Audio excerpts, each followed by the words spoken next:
Chapter 1. Forbes' Facade and the Weight Within. Liam Hayes stared at the faded cotton t-shirt, feeling like he was in some clumsy disguise. Beside it, a pair of jeans with frayed knees, definitely not his. This was his billionaire playing poor outfit for the night. He was used to perfectly tailored suits, each one costing as much as the 2009 Honda Civic that Frank, his chauffeur, had begrudgingly lent him from the auxiliary garage. That car, a rusty relic of Frank's wild youth, now sat waiting for Liam on the winding driveway, a stark contrast to the sleek Rolls-Royce Cullinan usually parked there. "Daddy, I can't find my dolphin hair clip." Chloe's voice echoed from upstairs, pulling Liam from his thoughts. He sighed, the weary sigh of a man successful beyond measure, yet utterly exhausted. As CEO of Innovate Tech, the tech empire he'd built from the ground up, Liam Hayes was a household name on the covers of Forbes and Wall Street. Money piled up to the point of meaninglessness, but that wealth came with a gnawing loneliness, and more importantly, a persistent guilt. Caroline. Her face surfaced in his mind, her radiant smile, her golden hair. He remembered how she used to giggle when he fumbled with the kids, or how she'd draw funny animals with magic markers on old newspapers with Chloe and Daisy on the kitchen floor. That memory, beautiful and haunting, was an invisible chain holding him back from any new relationships. Every time he thought about opening up, a voice whispered in his head, "Betrayal. You're betraying her." Tonight he was putting himself through another bizarre experiment. He'd dated a few women since Caroline passed 3 years ago. All of them smart, beautiful, but none of them saw him. They saw his assets, the Hayes name, his influence. They saw Liam Hayes, the billionaire. Yet no one had ever seen Liam Hayes. The man who lost his wife is struggling with 2 little girls and feels lost in his own home. "Daddy, Daisy's about to eat all the toothpaste." Chloe's voice rang out again, a hint of desperation this time. Liam rushed upstairs, pushing aside the heavy thoughts. He found 5-year-old Daisy clutching a tube of toothpaste, attempting to sample the strawberry flavor. Chloe, 7, stood beside her, looking helpless, her dark brown hair a tangled mess. Liam smiled, a rare and genuine smile. These girls, they were all that was left of Caroline, and the only reason he kept going. He quickly resolved the toothpaste crisis, tying Chloe's hair with the bunny hair tie she insisted on. Daisy rescued from her toothpaste craving, then demanded to wear her old Elsa princess dress. "We're going to see princesses," Daisy cheered, her blue eyes sparkling. Liam managed a strained smile. The date he was heading to certainly wouldn't have any princesses. "Remember, girls?" Liam said, adjusting Chloe's shirt. "Dad's just Liam tonight, not the big boss from Innovate Tech." Chloe nodded knowingly, while Daisy just grinned, preoccupied with her plastic crown askew on her head. As the rusty Honda Civic sputtered to life, Liam felt a strange mix of anticipation and dread. He was already bracing himself for rejection. He'd set up this date through an app claiming he was a struggling single dad working freelance. Just minutes before arriving at the restaurant, the message came, "Sorry, can't date a struggling dad with 2 kids. Good luck." Another scratch on his already thin self-esteem. He was used to rejection in business, but in his personal life, this rejection had a different bitter taste. He was about to turn the car around, take the girls home. But then a thought flashed. "Come on, Liam. Just try. Let yourself be disappointed one more time. You're used to it." He drove to the Copper Spoon, a cozy place with soft yellow lighting and the faint smell of roasted garlic. It was the app girl's choice, a non-fancy spot fitting the average guy image Liam was trying to project. He parked in a secluded corner, feeling the Civic like a smudge amidst the array of sleek SUVs and sedans. He slung the diaper bag over his shoulder, one arm holding a squirming Daisy, the other hand leading Chloe. His heart pounded harder than any merger negotiation he'd ever been through. You brought your kids to a date? The hostess whispered, raising an eyebrow as Liam struggled to keep the two little ones contained. Yes, he replied calmly, shifting the diaper bag to his other shoulder. Not exactly a date. Not exactly. The woman looked skeptical but then pointed to a table by the window. You're in luck. Only one reservation with kids tonight. Table 5. Liam nodded, his heart heavy. Table 5. The name sounded simple. But tonight it could be where another tiny piece of hope within him would be buried. He took a deep breath, pulling out the chair for Chloe and Daisy to settle into their booster seats. Daisy immediately reached for the salt shaker, while Chloe clutched her pink stuffed rabbit and looked around, her eyes wide with curiosity. Liam looked towards the door, waiting. He knew the other girl had bailed. Her last message was brief, cold. Sorry, can't date a struggling dad with 2 kids. Good luck. He was about to gather their things and leave when the front door opened. A woman stepped in, a canvas tote bag slung over her shoulder, a paperback book in her hand. She scanned the restaurant, squinting slightly at her phone. Then her gaze landed on his table. She walked straight towards him, offering a slightly nervous smile. Hi, I'm Sophie, she said, tucking a strand of golden hair behind her ear. Sorry I'm late. The bus was slow. Liam blinked. Oh, right, I know. Not exactly a grand entrance, she said, sitting down across from him, barely glancing at her phone again. But hey, you mentioned a table by the window with kids, so I figured this must be yours. He opened his mouth to correct her, but then he looked at her. Really looked. There was a quiet sincerity in her eyes, something clumsy but endearing in her smile. And beneath it all, a weariness he recognized.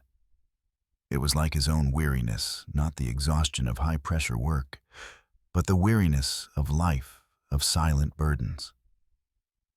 It's okay, he said softly. We just got here too. Sophie glanced at the girls who were staring back at her, full of curiosity. I didn't realize I'd be dining with such distinguished guests, she said with a smile. Daisy squinted. Do you like cats? Sophie laughed, a warmer sound than most people he'd met. More than I like most people, actually. Chloe slid a purple crayon across the table. Draw one. And just like that, Sophie picked up a napkin and started sketching. In just a few minutes, the girls were giggling, pointing at her lopsided cat, drawing utterly captivated. Liam sat back, stunned. The usual awkwardness of introducing someone new to his daughters was gone. This wasn't forced. It was natural. Dinner descended into a chaotic storm. The kids' spaghetti, Liam's safe choice, quickly became a battlefield. Tomato sauce splattered across the table, forming bright red streaks like the giant fingerprints of a pasta monster. Daisy's orange juice cup toppled, creating a sticky orange puddle that slowly crept towards the table's edge. Napkins were mercilessly sacrificed in a frantic cleanup effort. Liam, a man who usually presided over multi-million-dollar board meetings with deadly calm, felt sweat prickling the back of his neck. He reached out, trying to stem the tide of orange juice. Oh my God, he muttered, feeling the tension rise. Normally, Melinda, his assistant, would handle things like this, or one of the nannies would quietly whisk everything away. But now it was just him playing the struggling single dad, facing the messy reality of parenting. But Sophie didn't even flinch. She didn't recoil, didn't show disgust or annoyance. Instead, she quickly reached across, tore off a clean piece of napkin, and helped Daisy wipe her chin where a tiny smear of sauce had landed. It's okay, little princess, she told Daisy, her voice soft and patient. Delicious pasta is usually a little messy. Daisy, used to scolding or scowling looks, when she spilled things, looked up at Sophie with wide, admiring eyes. Chloe did too.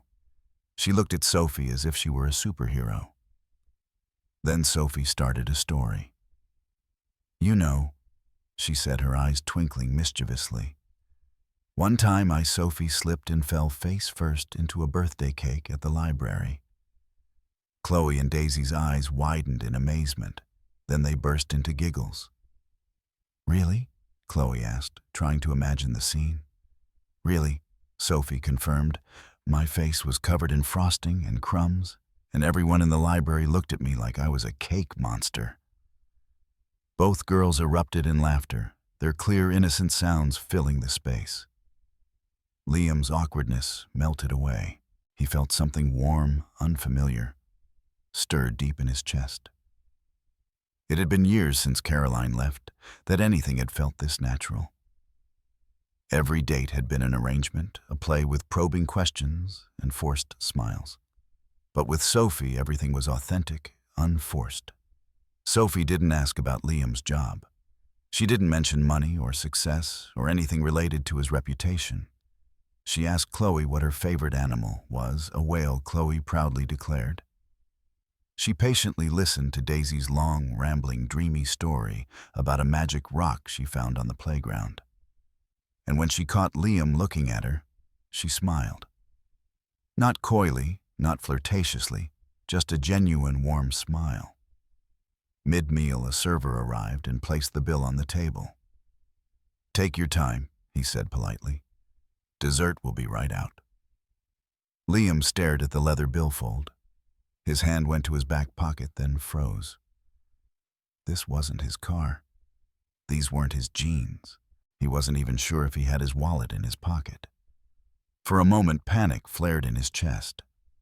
A billionaire CEO, sitting in a mid-range restaurant with 2 small daughters and no money to pay the bill. He had deliberately created this situation, but it still shamed him. Sophie noticed. She didn't make a big deal of it. She simply pulled out her worn leather wallet, slid out a card, and handed it to the server with a gentle smile. "It's okay," she said, tucking a lock of hair behind her ear. "I've been on much worse dates." Liam turned to her, stunned. "You don't have to do that." "I know," she interrupted gently. "But I want to. You look like you just need someone to be simply kind." He was silent. The restaurant's noise faded around him. It wasn't about the money. He could buy this whole block if he wanted to. But in that moment, it was about how she saw him. Not the Liam Hayes of headlines and shareholder meetings, but the man fumbling with booster seats and juice boxes. A man who was trying. He looked at her. Really looked. She had faint lines around her eyes, probably from late nights with books, not from late-night parties. Her blouse was simple. Her nails were unpolished. She wasn't trying to impress. She was just there, present humankind. The restaurant began to empty, but their table remained warm with laughter and crayons. Sophie reached for a breadstick, broke it in half, offered one to Chloe, while continuing a story about her own childhood. "I grew up in a house where money was really tight." She said, her gaze distant as she recalled the memory. "But we had books piled in every corner, on every shelf, even on the floor. My mom used to read to me every night by candlelight when the power went out. That's why I became a librarian. Books made me feel rich even when I had nothing else." Liam listened intently. There was no envy in her voice, no yearning for what she'd missed, just a quiet gratitude for what she'd had. That touched him deeply. Most of the women he'd dated wanted to know about his house in Aspen, or what kind of wine he liked, or how many cars he owned. But Sophie hadn't asked a single question about his career. She didn't seem to care what he did, only who he was. And for the first time in years, Liam felt seen. "You must love your job," he said. Sophie nodded. "I do. The kids who come after school, they just light up when I remember their names or set aside a book just for them. It's the little things, but they matter. At least I think so." Chloe leaned her head against Sophie's arm, and Sophie gently brushed a food crumb from her cheek. "These girls," she whispered, "they're special." Liam swallowed hard. They're my world. As the meal wound down, Liam stood and offered to take Sophie to the bus stop, or at least give her a ride. It's not fancy, he said with a wry smile, but it'll get you from A to B. Sophie hesitated, glancing out the window. It's okay, she said softly. I like to walk, helps clear my head. He tried not to show his disappointment. Of course. She waved goodbye to the girls, bending down to kiss Chloe's forehead. Thanks for the cat drawing, artist. Draw more next time, Daisy called out. Sophie's smile lingered. Maybe. And then she turned and walked into the night. Liam drove home in silence. The two girls had fallen asleep in their car seats, their hands still smudged with crayon. A small napkin, a crooked drawing of a cat with too many whiskers, and Sophie plus Chloe in wobbly letters fluttered on the dashboard. He stared at it as he pulled into the garage, his heart clenching. His mind drifted to another night long ago, when his late wife Caroline sat on the kitchen floor with the girls drawing farm animals with washable markers on old newspapers. Her laughter had filled the room. That memory had haunted him. It made every new relationship feel like a betrayal. But tonight, watching Sophie with the girls, hearing her laugh when orange juice soaked her sleeve, he had felt peace. Not guilt, not fear. Just a quiet sense that maybe, just maybe, healing wasn't betrayal. Maybe it was permission to keep going, to start again. He looked at the drawing one more time, then gently folded it and placed it in the glove compartment. A fragile hope settled in his chest. He didn't know if he would see Sophie again. But she had left something behind, and for the first time in a long time, that was enough. 4 days had passed since that fateful evening at the Copper Spoon. 4 days since Sophie Quinn had accidentally walked into the wrong date and completely disarmed Liam Hayes, armed only with crayon spaghetti sauce and utter sincerity. Liam had tried to soothe his mind with work. He threw himself into board meetings, analyzing financial charts and making multi-million-dollar decisions. Jason, his devoted COO, noticed the anomaly. Liam was working more frantically than usual, and there was a strange distraction in his eyes. "Something wrong, boss?" Jason asked one morning as Liam stared blankly at his computer screen, a quarterly earnings report that should have thrilled him. Liam shook his head. Nothing. Just some personal thoughts. He couldn't explain about a librarian named Sophie who handled spilled orange juice without a flicker of annoyance, or how she paid the bill as if it were the most natural thing in the world. How could he tell Jason, who had seen him carry an entire corporation on his shoulders, that he was haunted by a woman who knew nothing of his wealth? Who had seen him not as a CEO, but as a man fumbling with booster seats and juice boxes? Is he thinking about Mrs. Hayes again? Melinda, Liam's personal assistant, asked Jason pragmatically after Liam left. Melinda was sharp, efficient, but always had a practical view of Liam's relationships. She was always looking for a woman who fit his status, someone who would complement the image of Liam Hayes the billionaire. Jason sighed. Perhaps. Or maybe something else. He knew Liam well enough to recognize that something had shifted. A crack had appeared in Liam Hayes's perfect facade. As for Liam, Sophie's image relentlessly haunted him. The way she laughed with the girls, the way she paid the bill without hesitation or judgment. He remembered her laughter when Daisy told her magic rock story. He remembered her eyes when she spoke of books making her feel rich. Every other woman in his world wanted something from him. Sophie just wanted to be herself, and she allowed him to be himself. Chloe and Daisy remembered Sophie too. They often mentioned her during dinners. "Dad, when is Sophie coming to draw cats again?" Chloe asked one evening as they were eating grilled chicken. Daisy immediately chimed in. "Yeah, I want her to tell the dragon story again." Liam felt his heart clench. He hadn't told the girls that Sophie was a mistake or that the other girl had canceled.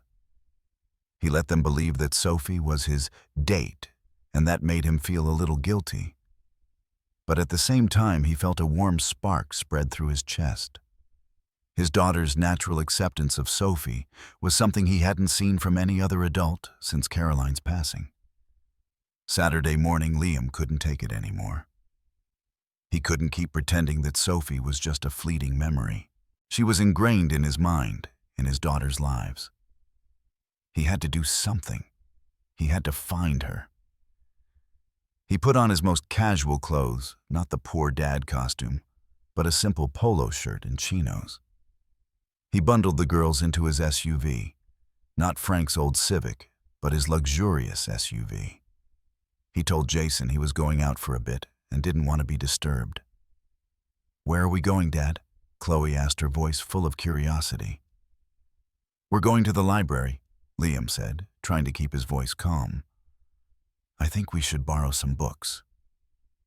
Chloe and Daisy cheered with delight.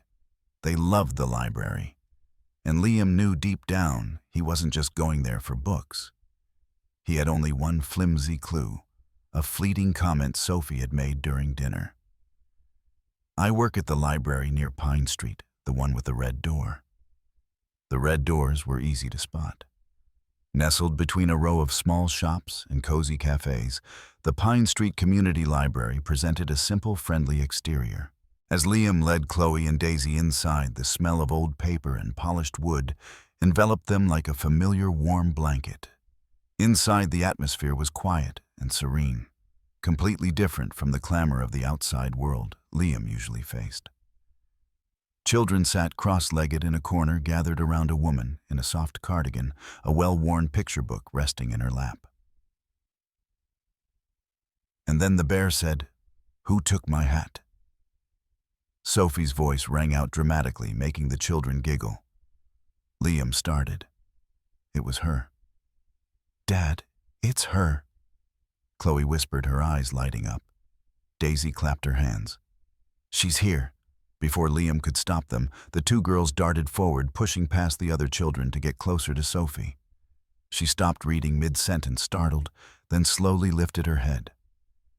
Her eyes widened when she saw Liam standing at the entrance, his hands in his pockets, his shoulders slightly tense. "Hi," he said softly. Sophie slowly closed the book. "Everyone, we're going to take a little break. 5 minutes, okay?" The children groaned, but then dispersed towards the beanbag chairs. Sophie stood up. "You found me," she said, her voice holding a mix of surprise and caution. Liam nodded. "I remembered what you said about the red door." A thick silence hung between them, not hostile but uncertain. Chloe held up a folded piece of paper. "We drew you another picture." Sophie took it with a gentle smile. "Thank you, sweetie." Then her gaze shifted back to Liam. "You're not the man I was supposed to meet that night." "No," he admitted. "You were meeting someone else." Sophie crossed her arms. "So why did you stay?" Liam took a slow breath. "Because I couldn't leave. Not when someone finally saw me. Not Westwood, the CEO, or the man with immense net worth, just me. The dad trying to hold things together. The man who misses his wife. The man who needed an evening that didn't feel like a transaction." Sophie's lips parted slightly. Her expression was unreadable. "I didn't lie," he said quickly. "I didn't pretend to be someone else. I just didn't correct you because for the first time someone wasn't looking at me through the lens of money or power. You sat down and listened to my daughters. You paid the bill without a flicker of an eyebrow. You laughed when things got chaotic." Her eyes softened, but didn't leave his. He stepped a little closer. "My name is Liam Hayes. I run a company that has probably contributed to your library's donation bins. I own too many suits and live in a house that's too big for 3 people, and most of the time I hate it. But that night I didn't feel any of that mattered because you were there. Sophie swallowed, glancing at Chloe and Daisy flipping through books nearby. "So," she said softly, "now what?" "I don't know," he said honestly. "I just knew I couldn't let you disappear without telling you the truth. Not because I thought it would change anything, but because you deserved to know it." She looked down at the cat drawing in her hand. It had a pink heart on its head, and for Sophie, scribbled in wobbly black letters. "What I saw that night," she whispered, "was real. The way you looked at your kids, the way they looked at you, the way you looked at me, like you were seeing something that scared you. That wasn't fake." "It wasn't," he said. She met his eyes again. "But I need time to figure out what's real when everything else around me feels complicated." He nodded. "Take all the time you need." A long silence hung between them. Not a goodbye, not yet. And that for the first time he felt was enough. In the following days, Liam and Sophie's encounters were small, quiet things. There was no showmanship, no lavish dinners. Liam began taking Chloe and Daisy to the library, more often purposefully, of course. Sophie would smile when she saw them enter, always feigning surprise. "Oh, look who it is," she'd say, her voice cheerful, and Chloe and Daisy would rush into her arms, chattering about new books they'd read at home or new stuffed animals they'd found. Liam would stand at a comfortable distance, observing. He watched how easily Sophie interacted with his children, how she crouched down to their eye level, listening to their most innocent stories with genuine attention. It warmed his heart in a way that business deals or immense wealth never could. One Tuesday afternoon, Sophie suggested they could meet at the park. "There's a great playground nearby, and I need a reason to escape these books." Liam agreed immediately. At the park, Chloe and Daisy ran barefoot on the lush green grass, their laughter blending with the wind. Sophie sat on an old bench under the shade of an ancient oak tree, reading aloud from a children's novel. Her voice was soft at times, rising dramatically, at times whispering mysteriously, transforming the story into a vivid adventure right before the girl's eyes. Liam sat beside her on the bench, simply observing her. He realized that Sophie's presence made even an ordinary afternoon feel significant. No glamour, no drama, just stability, peace. He recalled afternoons in the park with Caroline. Those memories used to cause him pain, but now with Sophie beside him, the pain seemed to soften, giving way to a sense of relief, almost peace. Perhaps healing wasn't about forgetting, but about finding a new balance, a way to hold precious memories without being drowned by them. Jason, Liam's manager, had called him several times to remind him about an important charity event Liam had to attend. "Boss, you need to show up. The donors want to see you. You're the face of Innovate Tech." Liam mumbled vaguely, promising to attend. But his mind was elsewhere, on the pages Sophie was turning, on the clear laughter of his daughters. One Friday evening, a folded piece of paper appeared in Sophie's mailbox. Childlike scribbles adorned it. It was an invitation. "Dear Sophie, please come to dinner with us. We drew pictures and made cookies. Love, Chloe and Daisy and Daddy too." Sophie pressed her hand to her chest and smiled. She knew she couldn't say no. This simple invitation, coming from the hearts of children and the sincerity of a man, touched something deep within her. That Sunday, Liam drove Sophie and his daughters to a small, secluded house on the edge of town. "This was my mother's house," he explained as they turned onto the gravel driveway. "I keep it exactly as it was. It's where I come when I don't want to be Mr. Hayes." The house was modest and cozy, with potted flowers lining the porch and an old wind chime tinkling softly in the breeze. It was a complete contrast to Liam's sprawling mansion, which often echoed with a heavy silence. Here there was a vibrancy, a soul that money couldn't buy. Inside, Chloe and Daisy had turned the living room into a gallery of crayon masterpieces taped all over the walls. Sophie chuckled as she walked in. You weren't kidding about these drawings. Chloe grabbed her hand. Sit next to me, Sophie. Dinner was still simple spaghetti by popular demand from the girls. Liam wore an apron that read, "Kiss the cook," and tried to pretend he wasn't embarrassed as sauce splattered onto his shirt. The girls chattered non-stop about library books and their favorite colors. Sophie listened, asked questions past the bread, and never once looked at her phone. She was completely present, completely there. After dinner, Liam brought out a box of old board games while Sophie helped clean up. As she bent down to tie Chloe's shoelace, the little girl's head tilted back, her curls bouncing. Your hair's in your eyes, Sophie gently said, reaching out. She brushed Chloe's bangs aside and carefully clipped a small floral hair clip into place. Chloe beamed. Liam stood in the doorway, drying a plate, his heart seemingly stopping. In that moment, something shifted. The way Chloe looked at Sophie with absolute trust, with the kind of affection only a child can give so freely, took his breath away. It wasn't forced. It wasn't instructed. It was real. Sophie sat back on her heels and looked up. I've never seen a kid trust me so fast. Liam's voice was low. I've never seen anyone make them feel safe so fast. She looked at him surprised. I mean it, he said, setting the dishcloth aside. They don't take to strangers easily. After Caroline passed, it was like they could sense everything, the good, the fake. You walked into our lives, and it was like they'd been waiting for you. Sophie's eyes gleamed. She turned away, smoothing her hand over her jeans. I don't know what I'm doing half the time. I just care. That's exactly what they need, Liam said. The girls were now curled up with a picture book, their heads together. The evening light streamed softly through the curtains. The outside world, its chaos, the headlines seemed miles away.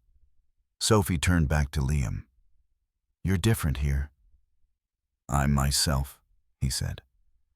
When I'm not being hounded by headlines or asked about stock projections. She stepped closer. You don't have to prove anything here. Not to them, not to me. He smiled. That's what scares me most. That it's real. Sophie's voice dropped to a whisper. Then don't run from it. Liam looked at her. Really looked. The gaze that went beyond charm, beyond appearance.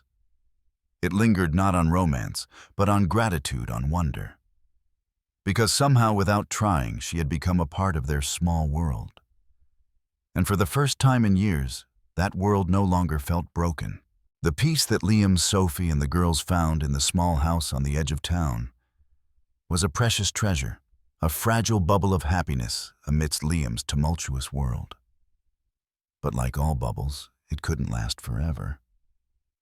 On a quiet Tuesday morning, the photo appeared online. A blurry image taken through nearby tree branches. Sophie was holding Chloe and Daisy's hands, skipping down the sidewalk outside the Pine Street Library. She was smiling. The girls were giggling. The caption below read, Mystery woman spotted with Hayes twins. Who is she? Within hours, her name was trending. By evening, the press had connected the dots. Paparazzi swarmed her small apartment. Camera lenses protruded between window blinds. Microphones were thrust in her face as she left for work. Headlines speculated everything: marriage scandal, secret children. They tore apart her life with no regard for the truth. Liam watched the storm unfold in real time. His name was everywhere again. But this time it came with someone he cared deeply about. Someone who had never asked for any of this. He tried to call her. She didn't answer. The next morning at the library, Mrs. Davis, the library director, called Sophie into a small office. Her face was weary, filled with regret. There's pressure, she said, not meeting her eyes. One of our top donors has threatened to pull funding. They're concerned about the media frenzy. They say it's a distraction. Sophie's heart sank. She knew those threats could devastate the library, the lifeline for so many children, and for herself. "I didn't do anything wrong," she said, her voice laced with helplessness. "I know," Mrs. Davis said softly, "but they don't care about right or wrong, only appearances." Sophie walked out of the library with her box of personal belongings, the whispers of her colleagues following her like ghosts. She had spent years building that small, quiet life, and now, with a single photograph, it was gone. A wave of helplessness and anger surged within her. Her entire life built on anonymity and service exposed and shattered in an instant. That night, she sat on her sofa in silence. Her phone buzzed relentlessly.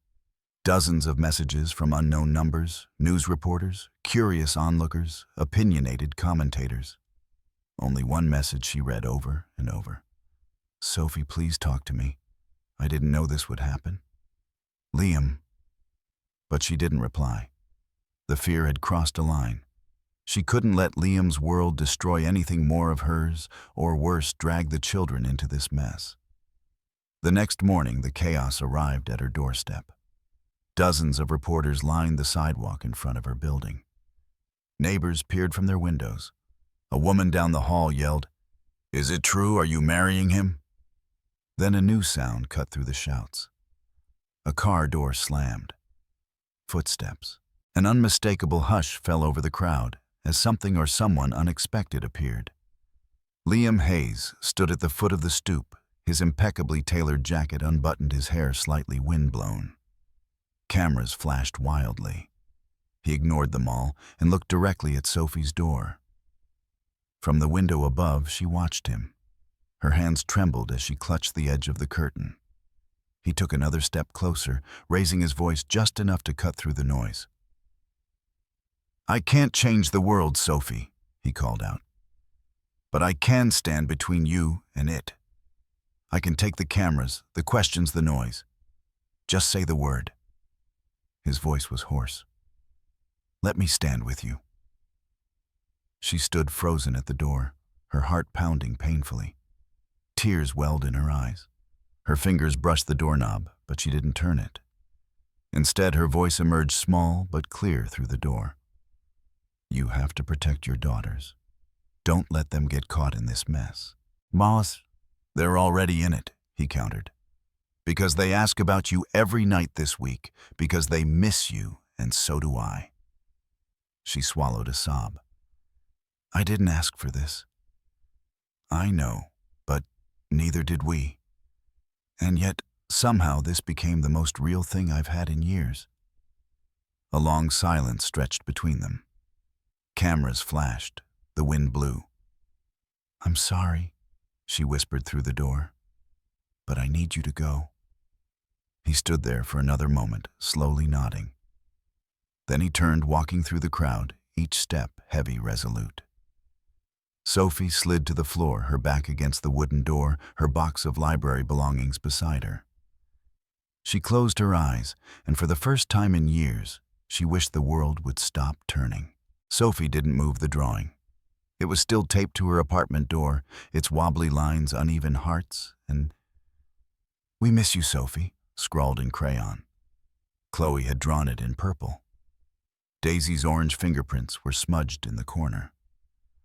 For 3 days, every time she stepped out, Sophie paused, her fingers tracing the paper. And each time she walked away, her heart aching. The media frenzy had quieted, somewhat shifting its attention to another scandal somewhere else. But the damage was done. Her job was still suspended. Her name still lingered in the air of online rumors. She told herself it was better this way. Distant silence, no strings, but every night she dreamt of small hands in hers and giggles over picture books.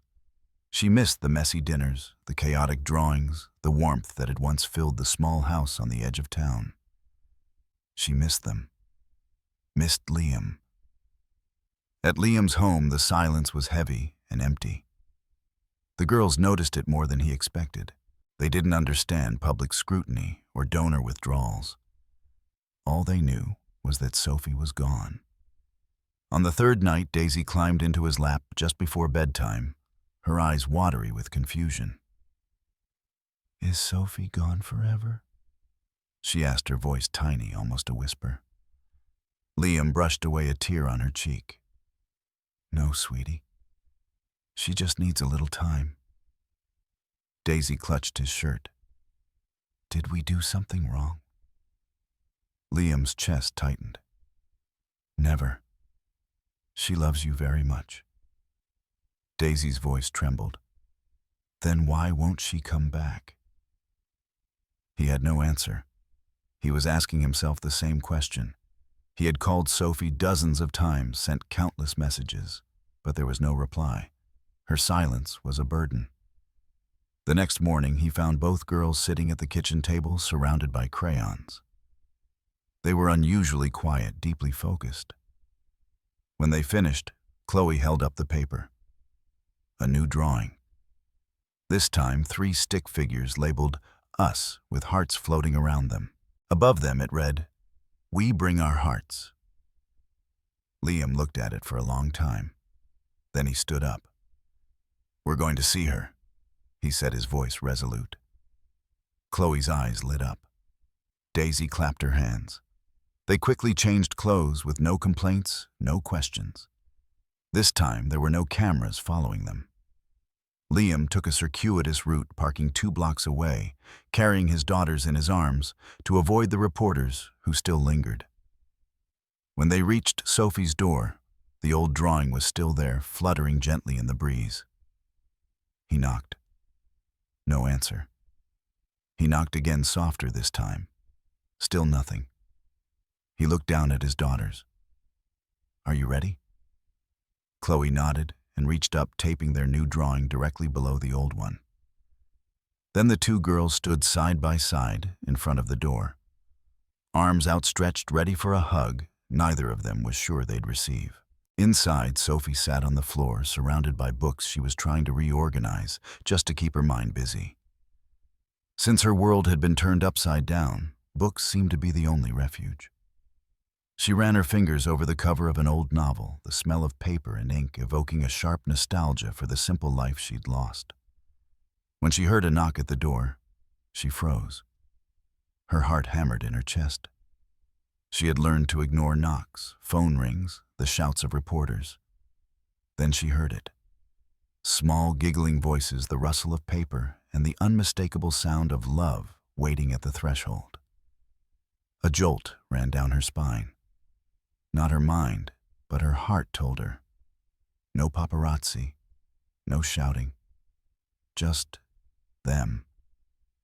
She slowly opened the door, and there they were. Chloe and Daisy stood there, arms outstretched, their eyes bright. No fanfare, no press, just pure, unadulterated hope. "So, Sophie," Chloe whispered, her voice tiny like a bell. Sophie sank to her knees, her arms wide, tears already streaming down her face. She didn't try to stop them. The longing, the pain, and now the burst of joy. The 2 girls rushed into her embrace without hesitation, burying their faces in her neck. "I missed you," Sophie choked out, so much. She held them tight, inhaling the scent of their young hair, feeling the warmth of their small bodies. This feeling, this familiarity, was more precious than any peace or fame. Liam stood silently behind them, his hands in his jacket pockets. He waited patiently, giving Sophie her moment with his daughters. He saw the tenderness in the way she held them, the honesty in her tears. His life for the past 3 days had been a hollow void without her. He had realized painfully that money and power couldn't fill that emptiness. He waited until Sophie looked up, her eyes wet with emotion. "I didn't come with headlines," he said, his voice deep but resolute. "I didn't come with promises. I just came with my heart and their hearts." He gestured to Chloe and Daisy, who were clinging tightly to Sophie. She slowly stood still, holding the girls close. Why did you really come? She asked, her voice trembling. He let out a long, heavy breath. Because I can live without fame, without money, without the noise. But I can't live without this. Without you. Chloe and Daisy hugged Sophie even tighter, as if sensing the fragility of the moment. Sophie closed her eyes. I thought I had to protect you from all of that. You tried to protect us by leaving, he said gently. But that wasn't protection. That was pain. She opened the door wider. Then come in. He stepped forward, the girls still wrapped around her legs. The moment was still. No reporters, no flashes, just 4 hearts in a doorway. I don't need anything else, he whispered, looking into her eyes. She nodded, her voice breaking. Me neither. And this time no one let go. Life after that day didn't return to what it was before, but it became something better, different, quieter, and more authentic. Liam and Sophie started over, not in secret, not with fanfare, but with a quiet determination to make it right. There were no staged photo ops, no grand pronouncements. Just park strolls, story times in the living room, and grocery runs where Chloe insisted on pushing the cart while Daisy sat inside. Sophie moved slowly, cautiously, but she stayed. And Liam respected that pace, never rushing, never pushing. The world had already tried to pull her out of her comfort zone. He wouldn't be the one to do it again. Liam's mother's small house became the center of their world. It wasn't vast or opulent like Liam's mansion, but it was warm, filled with memories and laughter. It was a place where Chloe and Daisy could be themselves, and so could Sophie. Liam realized he felt more at ease there too, shedding the facade of Liam Hayes, CEO, and just being Liam the dad. One afternoon, as the girls were engrossed in building a blanket fort in the living room, Liam sat beside Sophie on the old sofa, his mother's wind chime tinkling softly on the porch. If you could do anything in this world, anything at all, what would it be? He asked, his voice gentle. Sophie looked out the window, her gaze distant. I'd start a reading program for kids who don't have books at home. For the kids who wait at the library until closing time because they don't want to go home. Her eyes lit up with passion. There are so many kids like that, Liam. Kids whose world could be changed by a single book. Liam nodded. He knew Sophie spoke the truth. He'd seen how she connected with children, how she lit up their little faces with stories. Then let's build it, he said, his voice resolute. And so Story Nest was born. A free mobile reading program that brought not just books, but stories, warmth and hope to shelters, community centers, and remote schools. Sophie was fully in charge. She organized volunteers, carefully selected each book, and personally read to the children with the same warmth she'd given Chloe and Daisy that first night. Liam funded the program discreetly. He let Sophie lead every decision, trusting her vision and compassion. When reporters called, he declined interviews.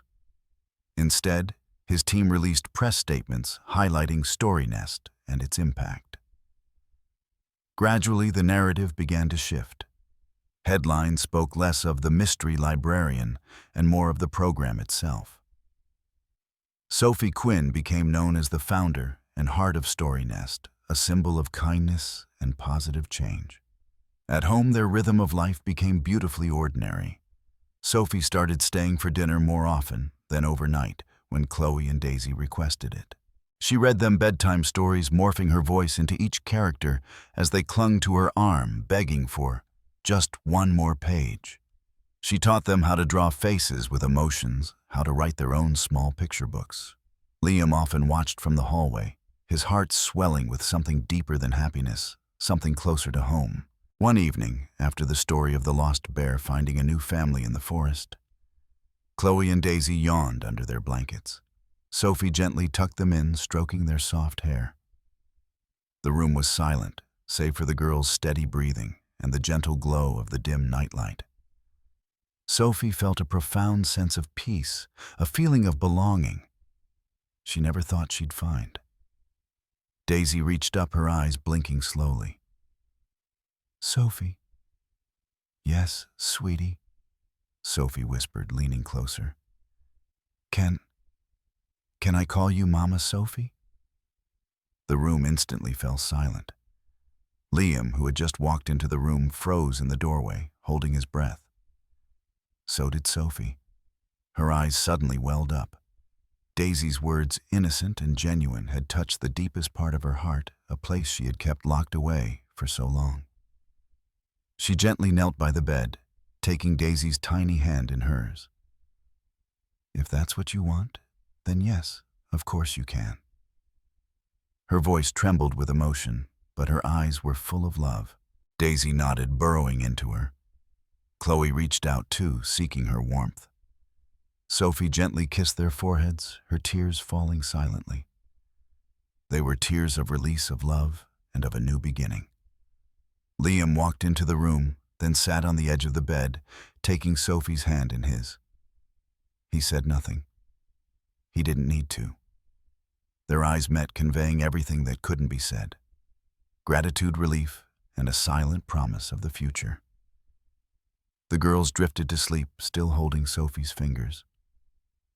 Later that evening, after all the dishes were washed and the house grew quiet, Liam and Sophie sat on the porch swing, wrapped in a soft blanket, listening to the wind chime Liam's mother had hung decades ago. "I never wanted to replace anyone," Sophie whispered, leaning her head on his shoulder. "I just wanted to be here with them." "You haven't replaced anyone," Liam said, his voice thick with emotion. "You've become something entirely your own. You gave them a safe space. You gave me a reason to trust again." He squeezed her hand. "You gave us a home we thought we'd never have again." Sophie smiled through fresh tears. "I guess we just happened." "No," Liam said, turning to look at her. "It didn't just happen. We chose this. Every little moment, every quiet decision, we created this." He recalled his fear in facing the truth, Sophie's hesitation in stepping into his chaotic world. Every step was a conscious choice, an act of faith. She nodded, her heart full. And in the quiet of that evening, under the simple light of the porch lamp, a family was no longer forming. It was complete. A year later, much had changed, yet everything was simply beautiful. Sophie still lived in her cozy apartment above the bookstore on Pine Street. She was back working at the library, not out of necessity, but out of love. The children still ran into her arms, and her name appeared in quiet stories about Story Nest, but no one called her the CEO's fiancée anymore. She was just Sophie, and that was more than enough. Liam never asked her to move into his mansion. He understood she needed roots, not cold marble floors. Instead, they spent most of their time at his mother's small house, a place of crayons, warmth, and wind chimes. There their lives were woven from threads of normalcy, weekend mornings with homemade pancakes, afternoons dedicated to messy art projects, and quiet evenings reading by the fireplace. One mild spring afternoon, they had a small picnic in the backyard of the house. Liam had personally recreated the table from the night they met. The worn wooden table, the mismatched chairs, all just like the first time. Sophie smiled when she saw it. "You brought the wrong table," she teased, her eyes sparkling. "Some mistakes," Liam said, winking, "are worth keeping." Chloe and Daisy ran barefoot on the grass, entangled in daisy chains and pure laughter. After dessert, they disappeared into the house and returned giggling, carrying a small box wrapped in a napkin. "For you," Daisy solemnly announced, placing it in Sophie's lap. Inside was a ring made of soft string and colorful beads, uneven but precious. "We made it," Chloe said, her eyes proud. "It's your special ring." Liam knelt beside Sophie, his voice trembling. I used to believe I was only loved for what I had, my name, my money. But then came a wrong table, 2 little girls, and a woman who saw past all of that and saw me. He took her hand. I'm not asking for a headline or a grand ceremony. Just this. Will you be yourself with us, with the girls? Will you be the heart of this home? Sophie Quinn, will you marry me? Sophie laughed through her tears. She looked at the handmade ring and gently slipped it onto her finger. We've been a family for a while now, she said, her voice warm. You're just catching up. The girls cheered, surrounding them with hugs and giggles. There were no cameras, no breaking news, just sunlight, wind, and 2 children who had accidentally created the most unexpected love story. That afternoon, as the sky turned golden, Liam and Sophie sat on the porch swing, arms wrapped around each other. You weren't the wrong woman, he whispered. Just the right woman at an unexpected table. Sophie smiled, leaning her head on his shoulder. And you were never the billionaire. You were the dad with kind eyes and spaghetti on his shirt. In the quiet peace of that ordinary day, they began the rest of their lives.